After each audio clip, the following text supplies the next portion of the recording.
Welcome, everybody, to our last episode of Chart Chat for 2025, episode number 66. And we're going to talk about the highlights of the year and maybe a few lowlights. So with that, let's get into it.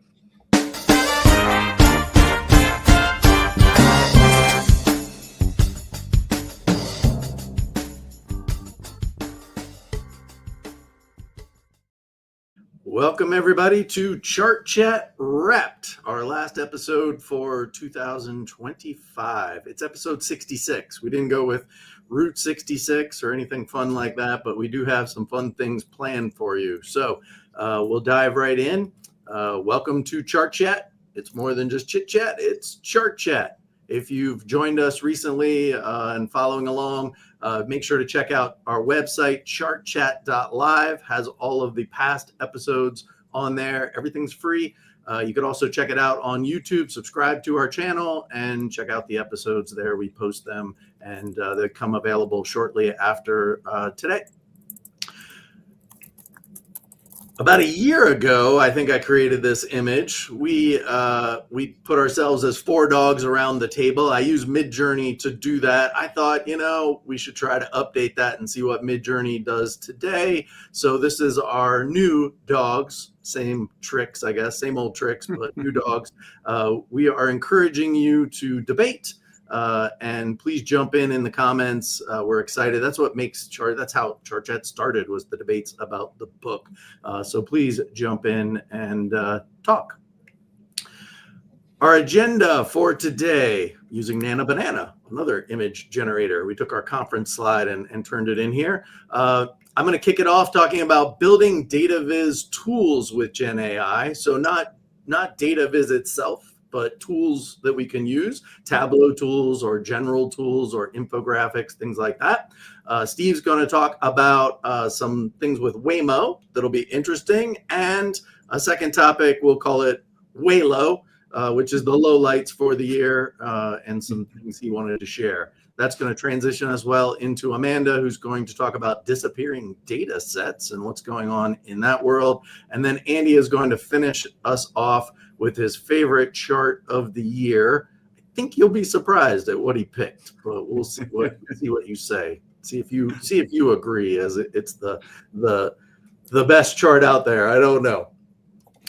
All right. So with that, I'm going to jump out and show you my browser here, and I'm going to walk through a few things in my browser. I wanted to build something live for you, at the same time show you some things that are already done. And these aren't, in some cases, just simple prompts I'm asking, but my first thing that I want to try to build is a color picker where I can input an image of anything, a picture of something. I want to extract the colors from that image, and I want to build a custom Tableau color palette with those colors. And I want to have some interaction with that. I want to be able to choose the types of colors. There's 3 color sets in there. You've heard us talk about categorical, sequential, and diverging. So I want to be able to build each one of those color types. I want to be able to change them and adjust them and so on. So you'll see the prompt on the left-hand side is quite a bit complicated. Now, what I thought I would do just for fun is I'm just going to copy that prompt, and I'm going to see if I can build it live right with you. So I'm just going to toss this into Claude. I find, if you're looking for any magic in this, by the way, I do find that using this HTML and JavaScript, like trying to get it to a single page, if it's a simple app, that really does a good job. But you'll see how complicated the prompt is. Really, the hard part is just knowing what the output's supposed to look like in this case, which is a Tableau preference file. So I'm just going to kick that off and just say, hey, go run with that. You're going to see Claude split the screen into its 2 screens. It'll start coding a web page on the left-hand side, and we'll see if we get something. Now, to show you what the finished product looks like, this is what happened. I iterated a few times to get it to look the way that I wanted it to look, but I'm going to show you what I built with basically doing this process. So I'm going to go in here. I'm going to pick an image. I have an image here loaded. This is the Rainbow Mountain. It extracted these 8 colors from this image, but maybe I don't like those colors. So I'm going to pick some colors from the image. Maybe I'll grab a blue and a red and an orange and maybe a light gray of some sort in here. We'll see what I grabbed. I grabbed those down there. Maybe I'll add one to it like this one, and I'll say those are my selected colors. And now I can pick a sequential color palette. Do I want a sequential color palette based on this? Do I want to start with white or light gray? Do I want to make an order diverging? How about a bluish to light gray to orange? And I could make that, or maybe I could make that. And so then a categorical color palette, and I can name it, by the way. And when I'm done, I hit generate, and I have the XML that I can bring right into my Tableau file. I have my custom color palettes that are ready to copy and paste into. That's Tableau preference, by the way. So anyway, thought you would appreciate that. I don't know if our generator will work right out of the gate, but this is what I got just now, plugged it in. Let's see, we'll pick the same image, enable the color picker. I don't know. Yeah, it's not showing the image there, but let's see what it does. Oh, yep, it did extract some images. Can't see my picture. So I might go back in here and say, can't see the picture and can't pick the colors. I had to iterate about 3 or 4 times in prompts just to get the functionality that I wanted with the things. But again, it can clean up the code. It'll go back. I'm not writing any of this code. When I'm done, I'm just deploying it. The second tool along the same lines I want to show you is a Tableau shape extractor. There used to be one that was a web-based tool. And let's just think about this for a second. Tableau TWBX file is a zip file. Inside the zip file is all of your data, a TWB file, and other files. Your shapes live in the TWB file, and they're base 64. You have to look in the TWB file. They're coded as base 64.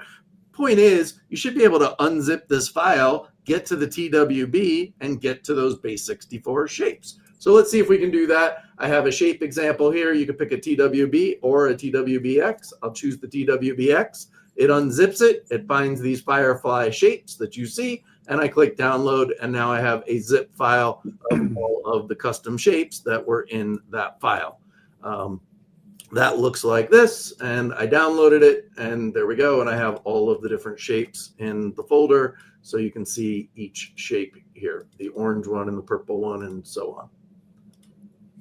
That was pretty much a single shot prompt, very similar to this one over here. Let's see if it fixed by chance. I don't know. We'll see if it, yep, there it goes. Now I have the image in there.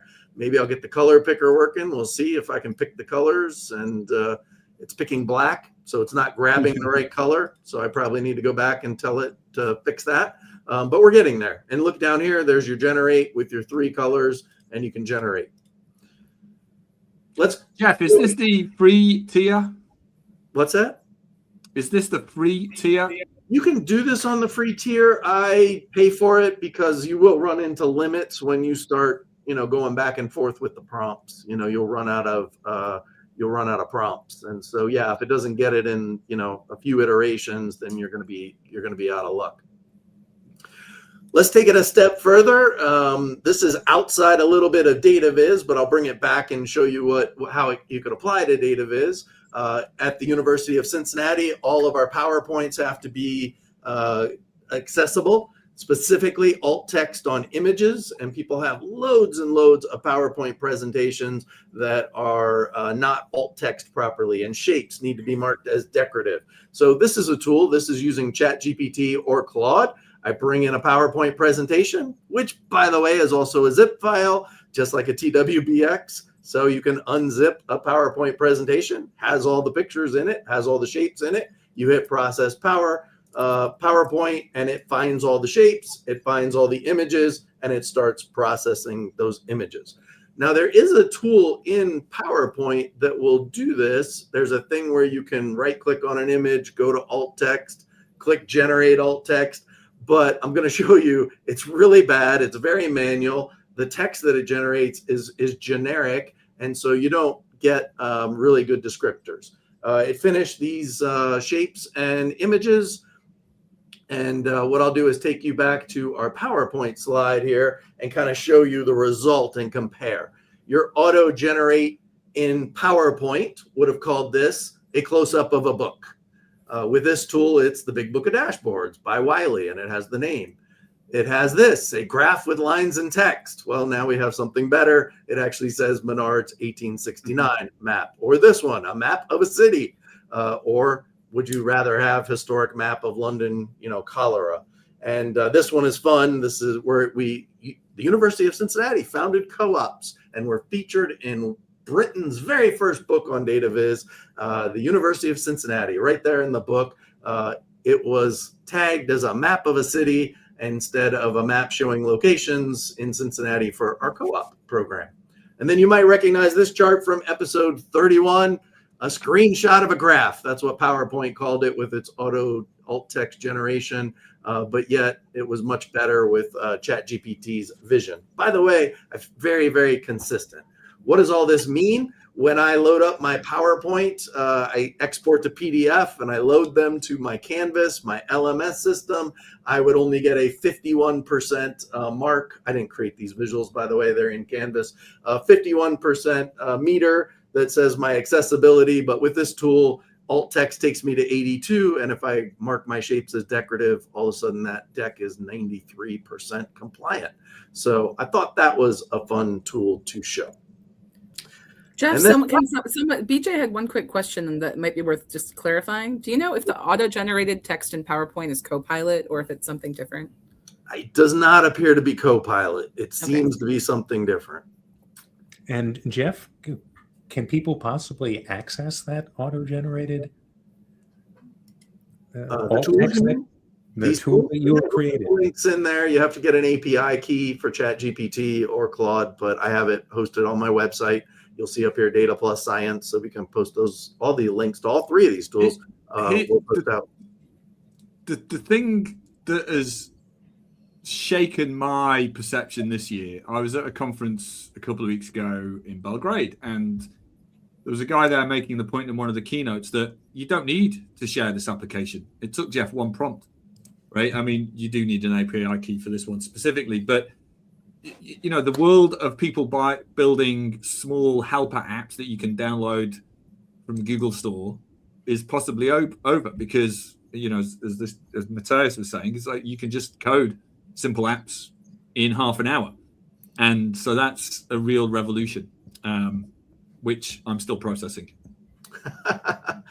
Well, the last one I thought I would share with you is no app, no coding, no nothing. It's just new features in Notebook LM that I think will be interesting for data viz. There are some new features in here. We've demonstrated some Notebook LM before. We built one for our book, by the way. If you haven't tried it, join our community and you get free access to it. But yesterday, I decided just to put some information. This is a single prompt that I went in. And just to kind of show you how this would work, up on the left-hand side of the screen, you'll see it says search for web sources, and it says fast research, and it even has an option for deep research. And you can say, hey, pull all the sources on blood types, the rare ones, the universal ones, the percentage by whatever, and all of these sources that it found for me, and it put it in here. Over on the right-hand side, there's a new button called Infographic and Slide Deck. These are new. Infographic will make an infographic, and with no help at all, this is the first infographic that it came up with. Now, I didn't like it. Number one, it didn't list all the blood types down here correctly. In the top right-hand corner where it got cute with the bar chart, none of those numbers add up to 100%. Doesn't make sense to me. Doesn't have all the blood types. There's only 4 there out of the 8, I guess, and it doesn't add up to 100%. So I'm like, okay, well, I didn't give it the data. So I went back in. I went and got the fluency data, and I dropped it in here as a note. And then I said, go ahead and make another infographic. By the way, I didn't look at the data that I pasted in there, but that data doesn't add up to 100%, and it has some approximate numbers in there. And so I got another graphic I wasn't too pleased with. I got this stacked bar chart. Again, all I did was ask for an infographic. O negatives on here twice, and we have some, approximates. Long story short is I went back in with a better prompt. The prompt looks like this. The prompt says, hey, round these numbers to these. It adds up to 100%, make it a bar chart. And on the third try, I got something that seemed more analytically correct. The labels were correct. The bars appeared to be correct. And again, just updating a prompt with some data.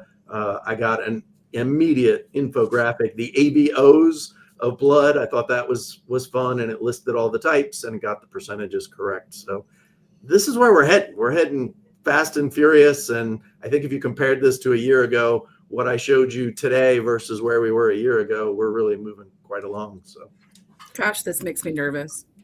Yeah. I tried to make a PowerPoint, a presentation for DataFam Europe using the LLM notebook, pointing at dashboards that deliver in Big Book of Dashboards. I thought, can I make the presentation? And it gets 85% of the way there, which is amazing, but is not good enough.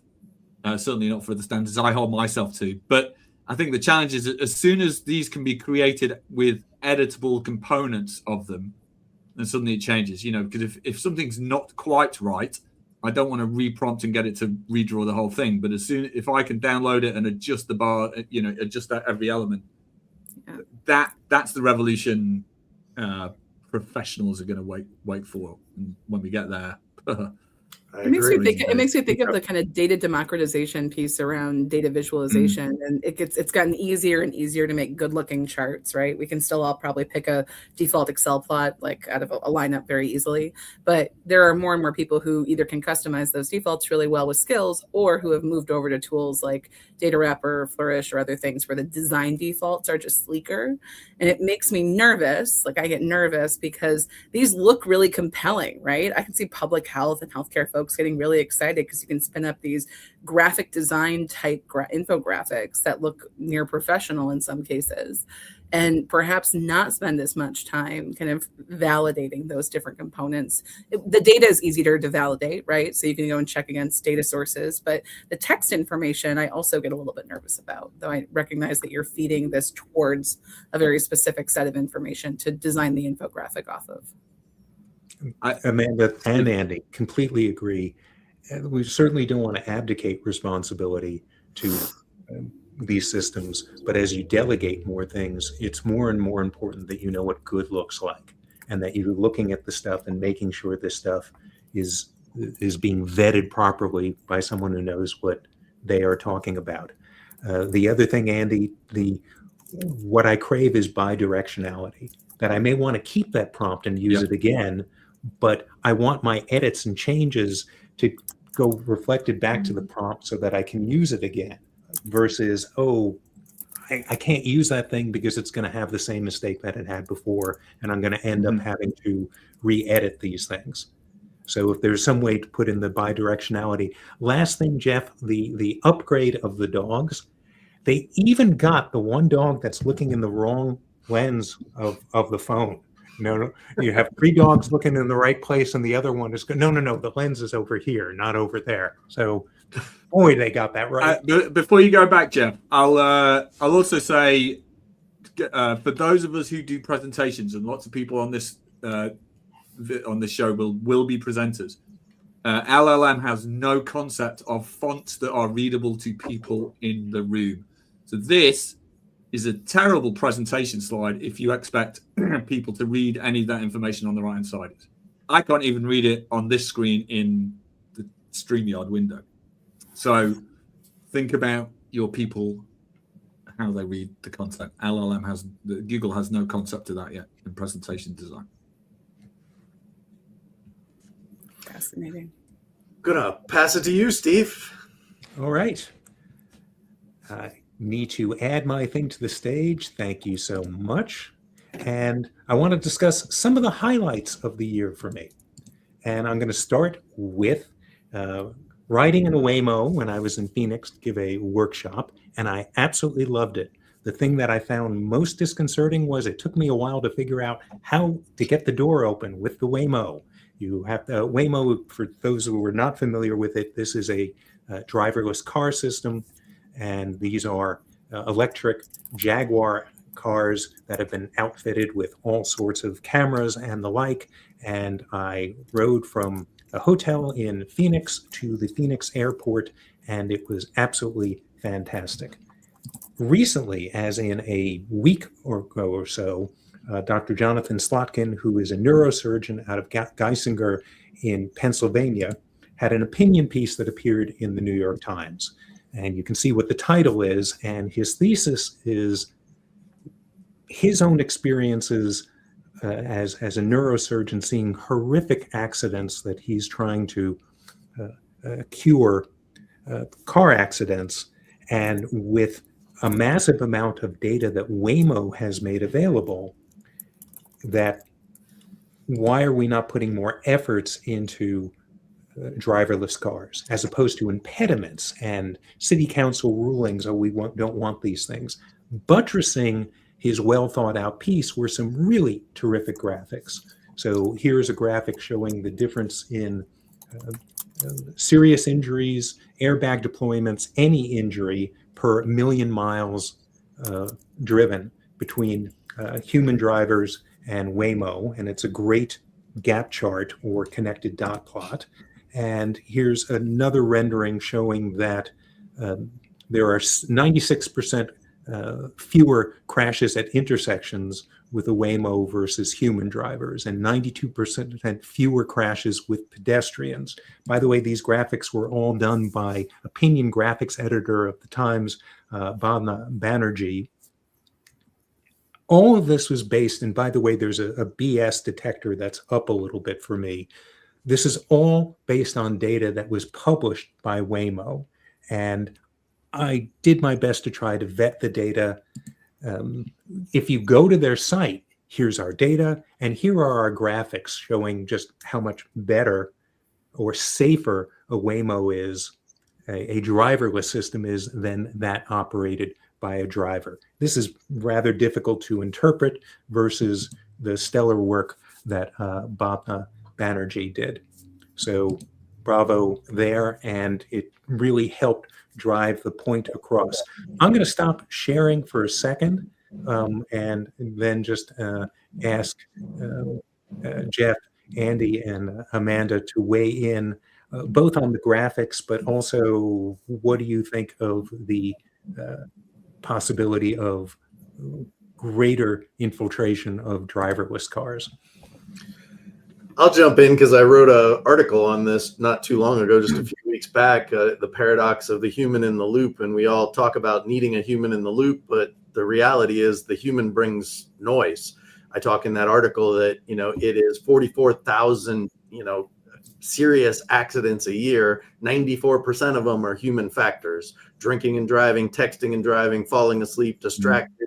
And I joked with my co-authors the other day, if you had a choice of getting in a Waymo or getting in the car with one of my two 19-year-old twin daughters, teen drivers, I think you'd choose the Waymo every time. I mean, I would. So they've both crashed cars in the last 6 months. One totaled it. So yes, I would get in a Waymo first.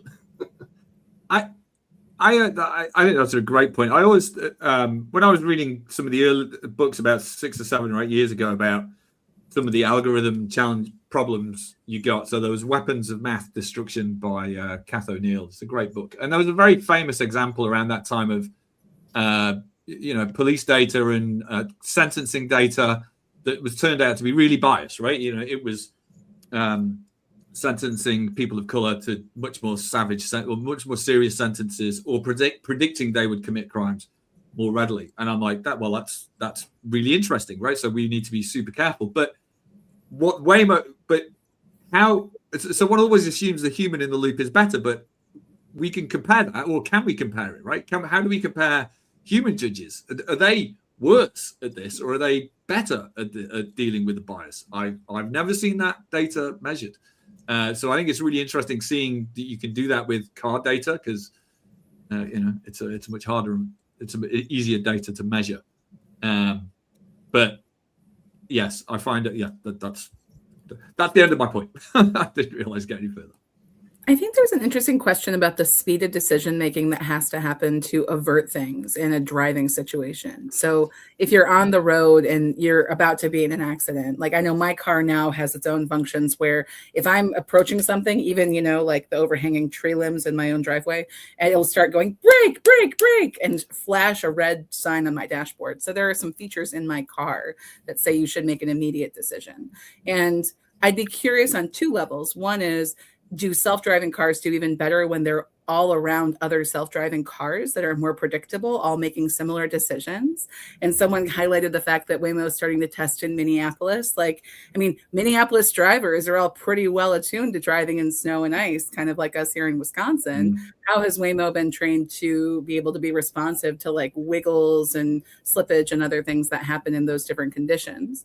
So I think one is kind of how does the environment and the other drivers on the road impact the safety, not debating some of the data that they have there. And I'm curious on the long-term implications for what that means for how people learn how to drive. Like if the 19-year-old drivers start driving less and less because they're hopping in Waymos, we all got better at driving by practicing, right? We all got better at making charts by going ahead and hand chiseling them for a long time and making them better. And I'll use the analogy of kind of doing the long division before we plug things into a graphing calculator. And so I'm really curious on these kind of technological innovations and advancements, how they actually kind of drive some of the long-term capabilities that we have to do some of these things and hone our skills at doing them well. But the context piece of in a city with lots of Waymos like San Francisco versus in a city where it's a couple Waymos with a lot of Minnesota snowstorm drivers, I'd be very interested in that data. Yeah, at least you have grids in your city, Amanda. In Paris and London and Oxford, we have alleyways. And have you been to Boston? I mean, I think Tremont Street comes back. Well, that's an old city, isn't it? Yeah. Somebody else. Hey, Steve, can you share your charts again? They also recently hacked Waymo, by the way. They had a guy had like 24 Waymos show up to the same location on a dead end street and back them all up and close down the street. So. Yeah. Oh, you got to the charts, Steve. The charts are great, Steve. I agree. These charts are way better than the Waymo ones. Yeah, why? Tell us, Steve. Why are those better than the Waymo ones? Let's chat about charts. What the clarity, the lack of error bars, and I appreciate the Waymoians wanting to include the error bars. There is just so much clutter in the other ones that it's hard to see. Hold on, let me get this. Yeah, I mean, I think while you're trying, I think it was, for me, it was those error bars, which just really add, they're only a tiny thing, but they, and the annotations really jump, the labels, or maybe it's just the bars that just throw me off completely. And also, they're trying to be good eggs and saying, hey, let's break this down by Phoenix, by San Francisco, and by Los Angeles, and then all areas. And the Times said, let's just get to the main point and make sure that people can really see what we're trying to get across, which is there's a cavernous difference between the number of accidents with humans and the number of accidents with Waymo. And thank you for the person who called out. I shouldn't be using that generically. These particular vehicles on particular streets trained in a particular way. Yeah. In any case, Jeff, in your article, you said you're not saying you want to ban, humans from driving cars, but how about certain areas of a city or of a municipality, which is just driverless vehicles? And great idea. I did, by the way, if anyone's looking for it, put a gift link to the New York Times piece into the chat if you want to read the full piece and see these charts in the wild. So it's in there in the show, in the links below. We should probably jump to your lowlight, Steve. Oh, no, I'm still on highlights. Okay. And it's just a handful. So I got to review posts I made during the year on LinkedIn. And by the way, LinkedIn, spoiler alert, LinkedIn is one of the lowlights, which we'll discuss together in a little bit. But I was reminded of, oh my God, this amazing work that these people do. So here are people that I follow, and I recommend that you do the same, starting with the most recent, which is Amanda Shendruck. And I never got to speak with her, but she ended up rendering a lot of the graphics in the opinion piece that I did for the Washington Post, not this year, but the previous year, about the dangers of live music. And she's no longer at the Washington Post, but she is now an independent graphic designer and publishes this killer newsletter. Really thoughtful stuff, combination of what's happening in the world, charting the age of uncertainty. And we can discuss what that means at another time. But I fell in love with her writing, her analysis, and the graphics that she brings in. So highly recommended that you follow Amanda Shendruck. R.J. Andrews, who I view as the kinder, gentler Edward Tufte, the erudition and scholarship without the bristliness and close-mindedness. And loved these maps for kids, one of which should be arriving shortly, this ternary plot showing calories, fat, and carbohydrates, and where you are getting your energy from. The stuff looks great, and I'm always amazed at the depth of RJ's newsletters. So I encourage you to follow him. Jacob Rothamund, who came so close to having a dashboard in Dashboards That Deliver, but the organization he had been working for at the time scotched it. But he produced a new version of what I think is a really wonderful interactive Tableau dashboard that allows you to focus on any 2 points of trends in time to create a slope graph, but also see what's actually happening outside of those 2 points in time. And this was an early version of it, and I show this in a lot of my workshops and presentations, because are you editorializing or are you curating? This is correct. At the time, a snapshot of this, Netflix and Spotify were way up from a year previously. This is also correct. At that same time, Netflix and Spotify were way down from 2 years ago. They're absolutely factually correct. And you need to be asking yourself, are you curating or are you putting a spin on something based on some point you want to get across? And I just love this visualization to show you're getting both. Here are the trends over time, and you can focus on any 2 periods. Fantastic work. I've gotten to work closely with Lisa Trescott recently, and I'll explore that. I just loved this visualization, Walk This Way, and the blog post that she wrote accompanying it.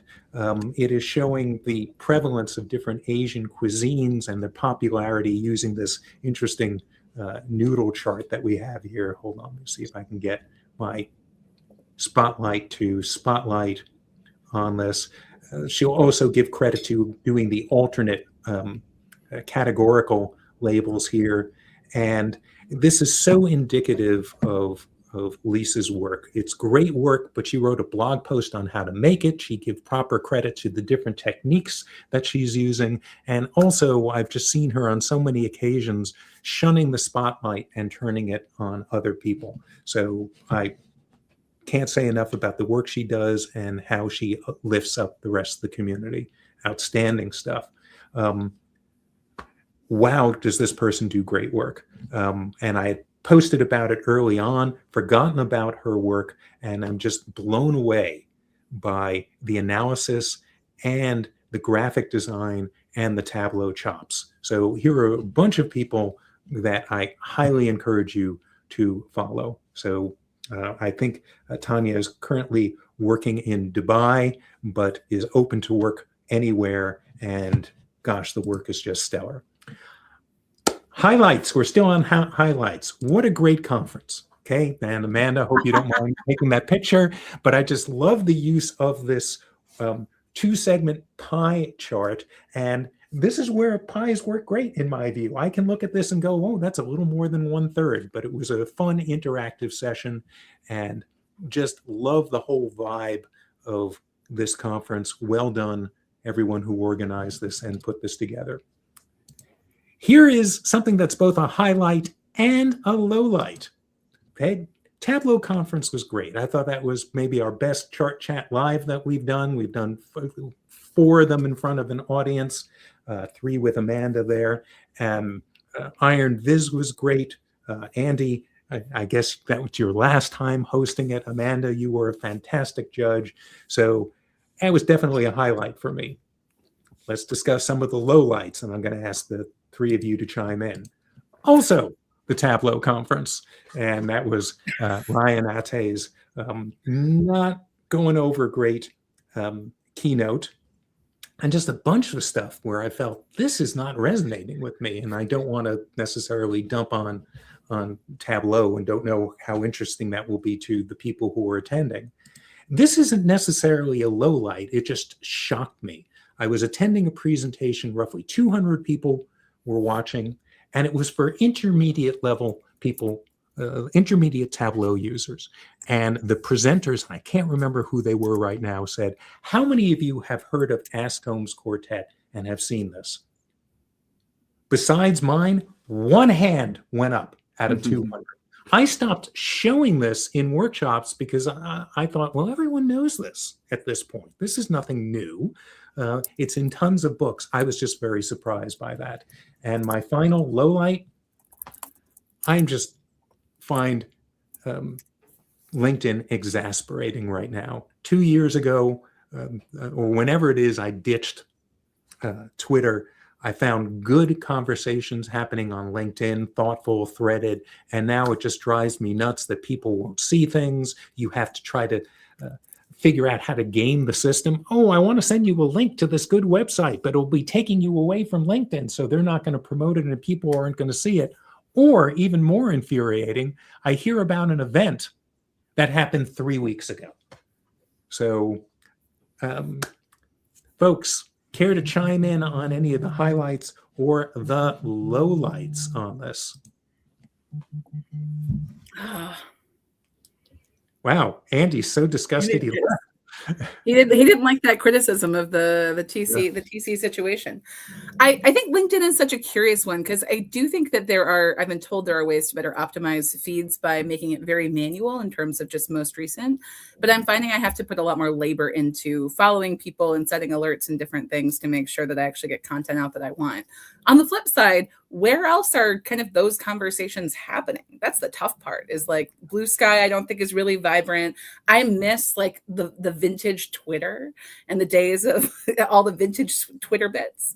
But where else are those things happening? And I don't want to move them into Slack or other spaces as much because they just feel more cut off from the world and more exclusive, which I like the openness of the quick question for folks. Could we, the four of us, and get everybody else say, we're going to make a commitment for 1 week to really do stuff on Blue Sky? Enough people. We tried that, but I don't think that's going to I don't think that's going to work anymore. Well, did we try it with Blue Sky? Well, we tried it with DBS. With DBS Slack, but I don't love dumping everything into Salesforce's Slack environment all the time. All right, well, we're running out of time here. Let's move it on. Amanda, it's all yours. Speaking of time that we spend, right? So I felt like when we talked about 2025, the thing that comes to mind for me, and this is probably, if you don't know me, my roots are in public health data visualization. And it has been a year of disappearing data where we have various different data sets being taken offline, government data sets, or we had data sets and survey data that's been collected for a long time that public health really relies on that are getting paused or stopped entirely. So if you're not following this debate and debacle, why is kind of gov data disappearing right now? You can find plenty of articles that talk through the fact that there have been a number of different executive orders and different rules and some actions that were taken by DOJ early on in the year to focus on actually removing a lot of data that was related specifically to DEI type topics. So things that disaggregated by, say, gender. And, in public health, we really like that kind of data because it helps us make more informed decisions and understand what's happening within really big populations. We can't necessarily make big public health recommendations for just kind of the entirety of the US population. We need to understand what's happening in different subgroups. And so the data I could find when I was poking around on the year was around 8,000 US government websites were deleted or archived or taken down, at least temporarily this year. And around 3,000 or more US government data sets were actually removed. And so consider this deleted data wrapped, if you will. So if we look at that many data sets being removed, that's a scary thing, not just for kind of the broader access to data where we care about open data, but also for any of us who are doing work that requires that data to add context to our dashboards in the public health sphere, or who are doing research and trying to better understand why things are happening.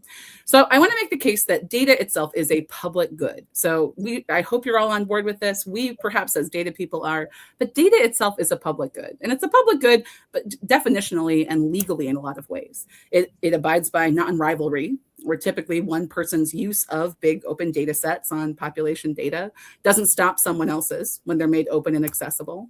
And non-excludability. It's hard to stop people from using it. So it's hard to actually stop people from using that data and information, which is still the case in some ways because there are groups coming back to rescue the data, which is a good thing. And different people use data in different ways. So if you're thinking, how and why do people actually use all this big government data that actually costs a lot of money to collect and manage? Journalists use it to frame articles, provide context, and as the heart of different data stories. Research and analysis uses it, especially in public health, where I work, for surveys, population data, and stats that are used as a primary source for analysis. And in policy setting, we use data all the time to inform new policies, policy reforms, budget allocations, where the choices and decisions around how and where we spend our money and our government dollars actually matter a lot and should be led by evidence and data and information. And one of the big challenges we have in public health is not just that the data is disappearing, that's one challenge, but that pausing data collection will interrupt data that we've invested in for years. Emily Oster has a whole article talking about PRAMS, the pregnancy data set that we can't afford to lose, that was collected starting in the late 1980s and has been ongoing now for decades and gives us high quality longitudinal information.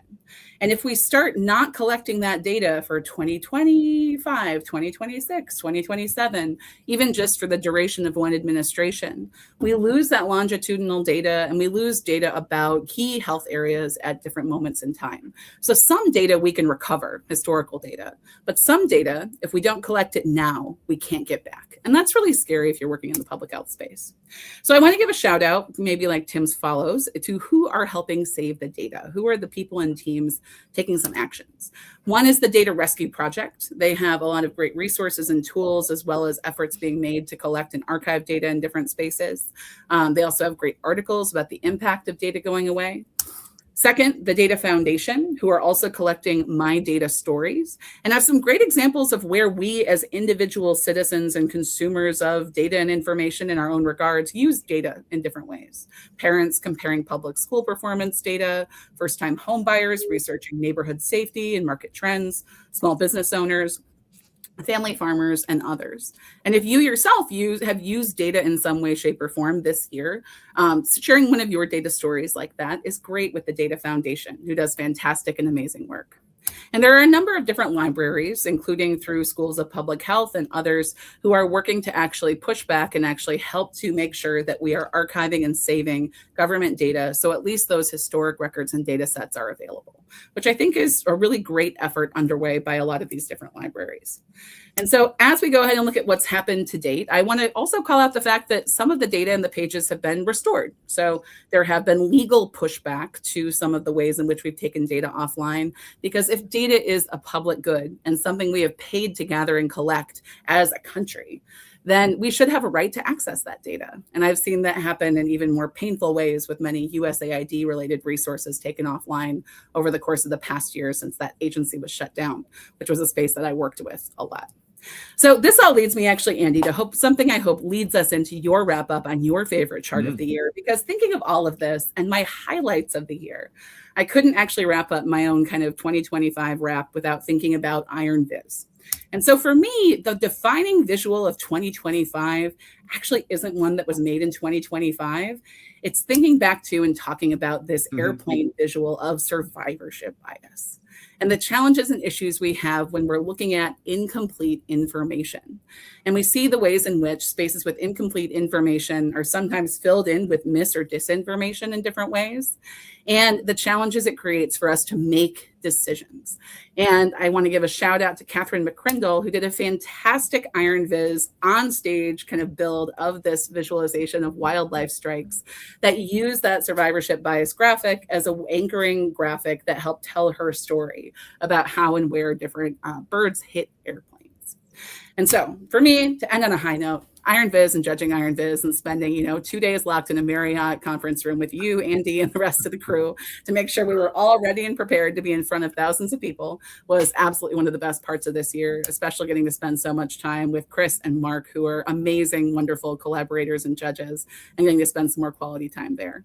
So I'm curious, as before we move to Andy's favorite thing of the year, have any of you had any thoughts or given thought to the disappearing data, and or do you agree with my assessment that survivorship bias and the airplane should really be considered one of the defining visualizations of 2025?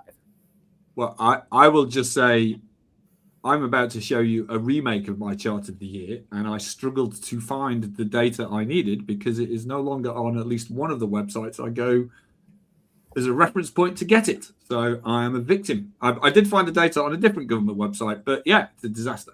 We had that on the book. We were making short links, and one of the CDC sites that we referenced was no longer available when we were making the short links for the book that we had done the writing on earlier this year and then published in September. Andy, which government site were you at? I'll talk about that in a minute. UK government or US government? US. No, US. I mean, we have a Office for National Statistics in the UK that is going through its own turmoil at the moment through some leadership resigned because it turned out they were not very there were serious issues, but that's left massive structural problems in a lot of our data as well. So we're not suffering from disappearing data sets, but there have been problems with the way a lot of data has been collected because of institutional problems. So it's a problem that has many different facets. That's tough. Well, Andy, do you want to go and pivot over to talk about kind of what you found in that? Because I think it forays quite nicely into your wrap up with your best chart of the year, and it sounds like some of your own data challenges. Right, are we ready for this? This is where I get banished from the community. Let me share my screen. All right. Okay, get ready for it. My chart of the year is this. Right. Well, I've also just realized I've opened the wrong YouTube. I've opened the wrong PowerPoint. So hang on. I'm gonna leave you with that. And then I'm going to open in crashing my data. I'm going to open the correct slides and start from there. Right. So now you've seen that disaster. So what was I thinking in saying this is my favorite chart? Okay. So I'm always up for a chart fight, and this is from the Register back in February, and it looks like Jackson Pollock kind of went crazy with the color palette. Hang on, let me get to where I need to be. This is from the Register. It shows climate. It looks like a color explosion like Jackson Pollock, right? But it's showing climate change data. So on the x-axis, we have January to December. On the y-axis, we have temperature labeled on the right-hand side, Amanda. I know you love that. It's actually deviation. Deviation from the mean. And each line represents a year in the data set. And some of them are labeled to help us try and decipher this absolute mess. I'm a data viz expert. What am I talking about? So the Register acknowledge it's the ugliest chart you'll ever see. So it's rage bait and clickbait. That's what they're trying to do. Rage bait is the UK's word of the year, according to the Oxford Dictionary. But once you get into the story, you actually get a deeper analysis of the data and the impact. So what's going on, right? They're clever people at the Register. That's a great site. Isn't this the right way to visualize climate data? A bar chart showing that rise using accurately decodable pre-attentive attributes. You can zoom in to the right-hand side and see this approaching climate apocalypse, right? It's in your face in accurate Stephen Fewian charts. So what's going on? Well, it's not the index chart. This is an index chart, and I happen to love index charts. Let's take a look at a slightly different one. Instead of global temperature, this is what I maintain with North Atlantic sea surface temperature. So this is ocean temperature in the north, so we see a bit more seasonality. But you can use color for more accurate decoding. In this case, I've used color to highlight the last 2 years. Red is 2025. You can use discrete color palettes, right? Here, I've highlighted each decade. And we can argue whether this should be a continuous or a discrete color palette, but I quite like this option. You can use the fully continuous color palette on things like years, I don't particularly like this one because it just can get a bit hard to decipher. But index charts are awesome, right? So the base chart the register are doing is a great way to show seasonality as a change in the data. So what's going on here? When I first saw this, I thought Jackson Pollock. I also thought ZX Spectrum, which is, I don't know if they were a thing in the US, but anybody who's 45 years and older will remember that 8-bit color palette. So if you took my bar chart and pitted it against the register, who would win, right? And I'm going to give it to the register because the thing that's interesting is how I found out a bit about this chart. I got emailed it by somebody in Salesforce who's got nothing to do with data. They're not even in Tableau, but they were like, "Oh, Andy, you're a chart guy. Check out this chart and article." And for that reason, this chart belonged in two really important categories that we have to remember. First of all, it engaged a non-data person. Many of you will know my favorite other example of this is Miriam and Stephanie's brilliant necklace showing pollutants in Sheffield during a week in 1914. It's a necklace, for God's sake, right? How's that accurate? It's not. It's not the point. And the other reason is it stopped the scroll. I'm sure that guy the guy who shared it was scrolling through and it was enough to stop him going, what is this mess of color? And that's similar to this other classic from the New York Times team. They know how to do data viz, but they built this weird tapeworm thing that shows, if you spend a while decoding it, COVID cases up till January 2022. And I think this is a really important part. I love the registers chart because it encapsulates the thing that has gotten more and more important with me over time. Better encoding, i.e. encoding for accuracy, doesn't always make a better chart. There are better encoded versions of these charts if you are going for accuracy, but it doesn't make them better. And for that reason, I'm giving chart of the year to the worst, potentially the worst ever color palette you've ever seen or you've seen on the chart since XL2 came out. Am I still a member of the team or have you banished me? And go back one slide and go to the. Go ahead, Jeff. Oh, I was going to say, I think when you break down that particular chart there, what you really got to is that the chart itself is not a bad chart for precise comparisons.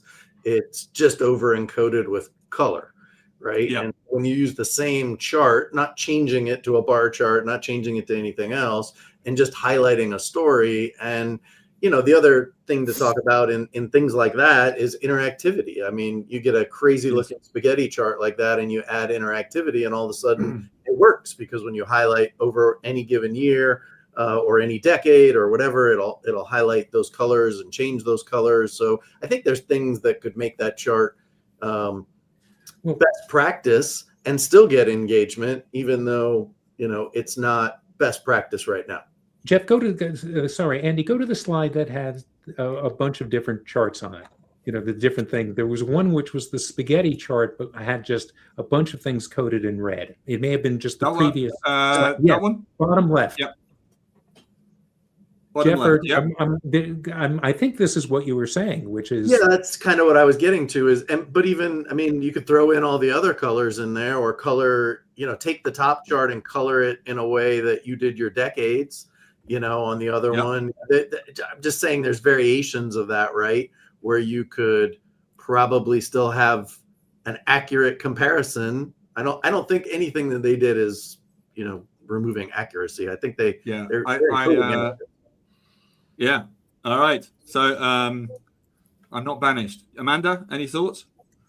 Oh, I mean, I always stand by the fact that when you put color on everything, you color and focus on nothing. So I think that the highlight piece, I mean, if people can master one specific colored palette within data visualization or approach to using color, I actually think that using gray for context and color to highlight is one of the absolute most effective in dashboards, in charts for communication purposes, all those pieces. That if people can made only if I had to actually spend time with only one color palette for the rest of my life, it would be gray plus a color. Completely agree. And that would have stopped me in my tracks, the one in the bottom left, the gray, and then those, oh my gosh, just look at all those in the last decade, last decade has all this red stuff in it. Though, Andy, it makes me think, do you remember this makes me think very much of Jeff, you really like this one, like the spiraling chart that gets sliced open and opened up on NASA's Earth Information Center on their dashboards. Yeah. We talk about this in one of the book chapters with NASA's Earth Information Center, but they do a lot of climate graphics, and they also make these deliberate choices that Mark Subarow said when we talked to him. He's like, my goal is not for you to pick one number off of the chart. My goal is that when you are walking past this 20-foot long display at the Natural History Museum or NASA headquarters, that you put down your phone and you spend some time with it. Yeah. And I loved that point, because I think we are in this information economy that we don't always acknowledge on, even in dashboard design. How do we actually get people to spend time with what we make? And I mean, maybe rage baiting is the way to make it happen. I don't really encourage rage bait, but if our goal is attention, we have to join the battle, right? I think they could have had both. I think they could have colored it in a way to grab your attention and still get your accurate encodings via the chart type, fix the color like Amanda's talking about to focus on it. And the interactive thing that you built, it does exactly what I was talking about. You go across decade by decade or year by year, and you can really get into a single year or even a decade. And if we reduce those colors, I think you solve the problem. I mean, even on this, I remade the spaghetti version with the interactivity. It kind of begins to bring it to life, but again, you can't guarantee. But if you organize the decade by color, then all of a sudden, as you can see, I've played. Here we go, many times. You get 10 slides for a 4-minute presentation and about 600 charts in Tableau. So Andy, here's my spending way too much time with a 3 and a 6-year-old right now. Is I'm like, why are the colors of the rainbow not in order? I don't understand. There's a logical order to colors. Why is it not starting with red off to the left and then moving to purple at the end? Well, I'm with Jeff that you can get the aha and the ooh-ah at the same time. Yeah, agreed. All right. Well, with that, I think we are going to have to call time here. To close here, I want to talk about the Applied AI Lab at the University of Cincinnati. We have trainings that we just announced for 2026. So if you're interested in some of those things that I started off with, building apps in Claude or other Gen AI tools, we actually have workshops, half-day workshops on those things. We also teach Power BI, Tableau, and data visualization. So that is all available. I'll put a link to those in the chat window. Steve. I've been working on this for several months with a bunch of people who are watching right now, and with my friend Sariva Getz. There's a new competition just launched yesterday, Women Plus Conduct on Broadway, recognizing the contributions of women and gender non-binaries as music directors, music supervisors, and conductors on Broadway. There's a massive data set, and we want people to explore it and shine light on this very rich topic. So bigpic.me/Broadway. Also, I have updated, or I'm currently almost done updating, my on-demand survey data course on visualizing survey data with Tableau, and will soon be offering, now in fact offering lifetime access. Price is going up from $299 to $399, so encourage you to check it out and purchase before January 15th when the price goes up. Who's lifetime, Steve? Right, but as long as you can log in, whoever you end up bequeathing the login to. There we go. Who's lifetime? Andy, you're so brilliant. That was Jeff's joke. That was Jeff's joke. Oh, that was Jeff's joke. You're so brilliantly cruel at parroting evil. It's all good. I love all the extra airtime that you just gave the Data Viz Society team. Thanks. If you're interested in getting more engaged and involved in the broader Data Viz community, DVS is a great space to do that, whether you're talking about how and when to break the rules or otherwise. It brings together folks from across data art, business intelligence, analytics, other spaces. And I think we've got a good roundup of interesting programming coming for 2026, including some announcements coming about outliers. So make sure to sign up and subscribe to our newsletter. And with that, we did it. We don't have a date for you yet for January, but watch your calendars and the newsletters, and we will get that out to you. But please join us for the after party if you want to jump in and talk about any of these things deeper. We will jump over to bigpic.me/after, and we'll see you there. Thanks, team. Have a great rest of the year. Team. Congrats on a wonderful 2025. Happy New Year. Bye, everybody.